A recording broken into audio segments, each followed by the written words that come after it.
আশ্বিন মাসের এই মাঝামাঝি সময়টা যখন আমড়াগুলো পেকে পেকে ওঠে, তখন আমরা এগুলোকে একটা ডেজার্ট আইটেম বানিয়ে খাই। আপনারাও ইচ্ছা করলে পারবেন।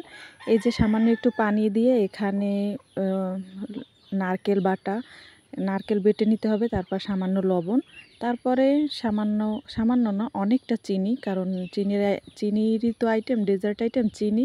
তারপর এখানে এলাচ, দারচিনি, এলাচিটা আমরা বেটে নিয়েছি। এখানে আমার মা বসে বসে রান্না করতেছে। আপনারা ইচ্ছা করলে এই ডেজার্ট আইটেমটা আপনারা খেতে পারেন, অনেক টেস্ট।